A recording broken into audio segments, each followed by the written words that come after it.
किन लोगों को एयरपोर्ट पर ऑफलोड किया जा रहा है, क्या वजूहात है? आज पहली बार डायरेक्टर एफआईए ने खुलकर बता दिया, प्रेस कॉन्फ्रेंस कर दी। उसमें क्या कहा गया वो मैं आपकी खिदमत में पेश कर देता हूं, फिर आप देखिएगा कि आखिर एफआईए का असल जो मौकफ है वो आज खुलकर पहली बार सामने आया है। लाहौर जोन के डायरेक्टर एफआईए जनाब कैप्टन रिटायर्ड अलीजिया, उन्होंने बताया कि इस वक्त जो एक प्रेपोगंडा किया जा रहा है कि जी लोगों को बिला वजह एयरपोर्ट से ऑफलोड कर दिया जाता है, बैरून मुल्क नहीं जाने दिया जाता, ये अफवाहें गलत हैं। अवाम इन अफवाहों से परेशान ना हो, क्योंकि उन्होंने जो फैक्ट्स बताए हैं वो भी मैं आपके साथ शेयर करता हूं।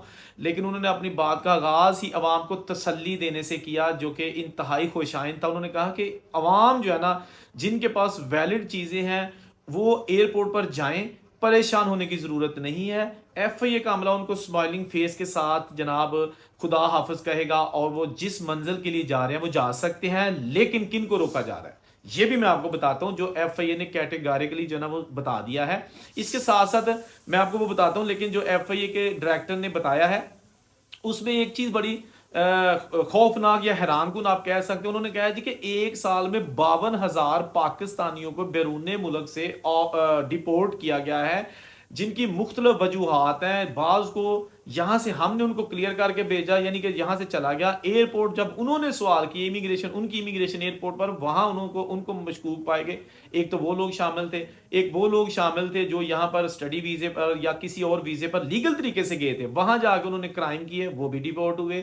भीख मांगी या फिर वहां पर आगे डंकी लगाने की प्लानिंग की, बहुत सारी ऐसी वजूहात थी जिनको डिपोर्ट किया गया है। एक साल के अंदर 52,000 लोग जो है ना वो बाहर के मुल्कों से मुख्तलिफ वजूहात पर डिपोर्ट हुए हैं। ये कहना था डायरेक्टर एफआईए कैप्टन रिटायर्ड अलीजिया साहब का। इसके साथ साथ उन्होंने ये भी बताया, फिगर्स बताए कि एक साल के दौरान तकरीबन 40 मिलियन लोग या तो पाकिस्तान से गए या वापस आए। यानी क्या उन्होंने ये भी कह दिया कि 10 मिलियन लोग ऐसे थे जो एक साल के दौरान पाकिस्तान से, यानी पाकिस्तान के मुख्तलिफ एयरपोर्ट से बाहर के मुल्कों में गए, और 10 मिलियन से जायद कुछ लोग ऐसे थे कि जो बाहर के मुल्कों से पाकिस्तान आए, और उनमें 40 लाख ऐसे लोग थे जो फॉरेनर्स थे, जो टूरिस्ट थे, जिनके पास पाकिस्तानी पासपोर्ट नहीं बल्कि बाहर के पासपोर्ट थे, तो वो भी पाकिस्तान आए हैं। इसके साथ साथ उन्होंने ये भी बताया कि इस वक्त पाकिस्तान के जितने भी इंटरनेशनल एयरपोर्ट्स हैं वहां से तकरीबन 60 से 70 हजार अफराद रोजाना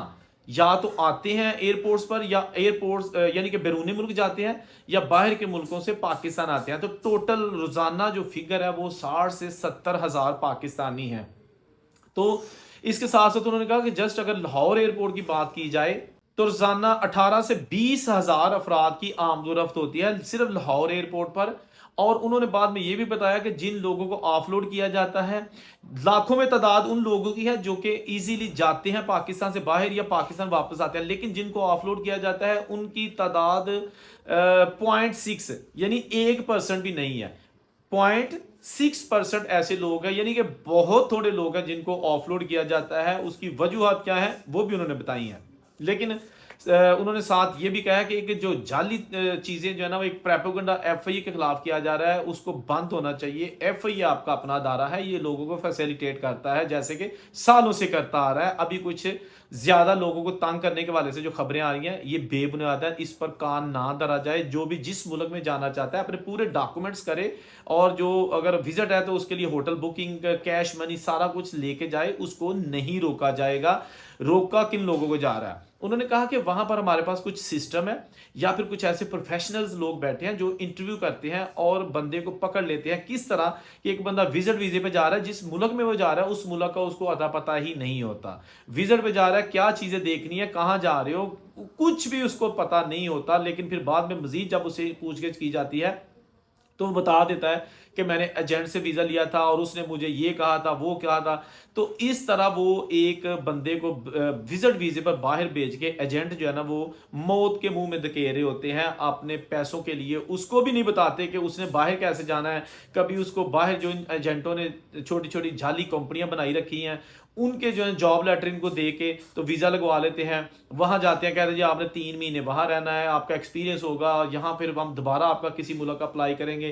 तो ये सारी प्लानिंग्स एजेंटों की तय करता है, इसलिए एजेंटों ने जनाब लोगों को लूटने का जो ये सिलसिला बना रखा है, हम उसको जो है ना वो तोड़ना चाहते हैं, ताकि लोग जो किश्तियों में जांबाक हो गए थे अब ऐसा नेक्स्ट कोई वाकया रूनमान ना हो। तो इसलिए लोगों को अच्छी छानबीन करके जिन पर थोड़ा शक होता है, और उन्होंने साथ ये भी कैटेगोरिकली कहा कि बहुत सारे ऐसे लोग हैं जिनको ऑफलोड किया जाता है, जिनके पास वीजे जाली, उनके पास जो डॉक्यूमेंट्स हैं उनकी जो जाली, वहाँ के टीआरसी होते हैं, टेम्परेरी रेजिडेंस कार्ड जो यूरोप में दिए जाते हैं, इटली स्पेन वगैरह जहाँ भी पूरे यूरोप कंट्री में उनको टीआरसी कार्ड कहा जाता है, वो जनाब जाली होते हैं।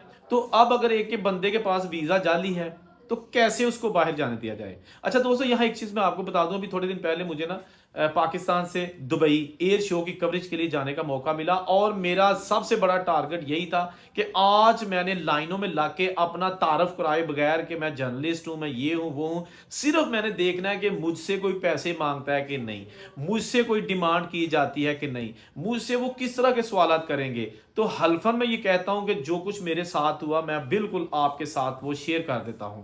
मैं जनाब लाइन में लगा हुआ था और लाइन थोड़ी लंबी थी, और जब मेरी बारी आई तो एक नौजवान बैठा हुआ था एफआईए का ऑफिसर, उसने कहा जी पासपोर्ट, मैंने पासपोर्ट दे दिया, टिकट उसको दे दी, और उसके बाद उसने उसको जो है ना वो कंप्यूटर में कुछ करना शुरू कर दिया, पासपोर्ट स्कैन किया। तो मुझे उसने ज़रूर पूछा कि दुबई जा रहे हैं, खैर से ही जा रहे हैं। मैंने उसे सिर्फ ये कहा कि हाँ जी मेरा विजिट है तो मैं वहाँ जा रहा हूँ। मैंने उसको ये तक भी नहीं बताया कि मैं एयर शो की कवरेज के लिए जा रहा हूँ, क्योंकि मेरा विजिट वीज़ा था ना। तो मैंने कहा कि मुझे इतनी डिटेल में जाऊँगा बाद में अगर मुझे ये कुछ ब्लैकमेल करेंगे या रोकने की कोशिश करेंगे। तो मैंने कहा जस्ट मैं ट्रैवल कर रहा हूँ विजिट के लिए, थोड़ा दुबई घूम फिर के आता हूँ, वीज़ा मिला था तो मैंने कहा घूम फिर के आते हैं। तो आगे से मुस्कुराना शुरू हो गया, कहता जी चंगी गल है, पंजाबी में उसने कहा कि अच्छी गल है, घूमना फिरना चाहिए। तो साथ उसने कहा कि अकेले ही जा रहे हैं, मैंने कहा जी बिल्कुल अकेले ही जा रहा हूँ। तो उसने साथ ही स्टैम्प लगाई है और मैं बाहर निकल गया। मेरा ख्याल है 2 मिनट से ज़्यादा टाइम नहीं लगा था।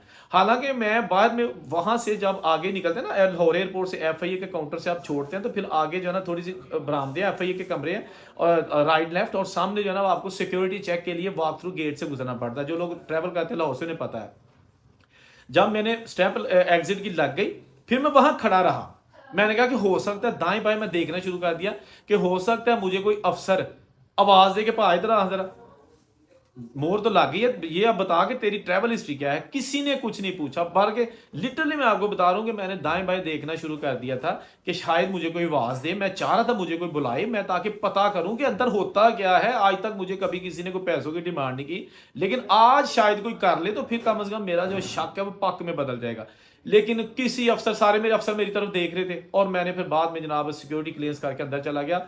अभी मेरे जहाज को फ्लाई करने में 1 घंटा बाकी था, तो मैं जब क्लियरेंस करके थोड़ा निकल गया ना आगे, तो वहां मैं बार बार घूम फिर रहा था कि शायद यहाँ पर किसी बंदे को ऑफलोड किया जाए, शायद कोई ऐसा बंदा जिससे तकरार हो रही हो तो मैं जनाब उसकी वीडियो बना लूं, बल्कि मैं इनसे मिलूंगा भी कि भाईजान ये क्या कर रहे हैं, I am a journalist and मुझे बताया जाए कि आप इसको क्यों रोक रहे हैं। ये मैं लिटरली आपको बता रहा हूँ, हल्फन कह रहा हूँ कि ये मेरा कोशिश थी कि मैं फिर वहां पे ये बात उठाऊंगा कि आप इसको किस बुनियाद पे रोक रहे हैं। लेकिन मैं वहां पर तकरीबन आधे से ज्यादा घंटा खड़ा रहा, और तमाम लोग स्मूथली, नौजवान यंग लड़के जा रहे थे, तो मेरे होते हुए ऐसा कुछ नहीं हो सका, कुछ नहीं हुआ, और लोग बड़े अच्छे तरीके से जा रहे थे, और स्माइलिंग फेस के साथ जो एफआईए का अमला था वो लोगों को ट्रीट कर रहा था, जिसमें कोई शक नहीं है। बहरहाल तो ये जो अभी कैप्टन साहब ने एक डिटेल्ड प्रेस कॉन्फ्रेंस की है लाहौर में, तो मेरा ख्याल है कि इस प्रेस कॉन्फ्रेंस के बाद हमें अब गौर करना चाहिए कि क्या वाकई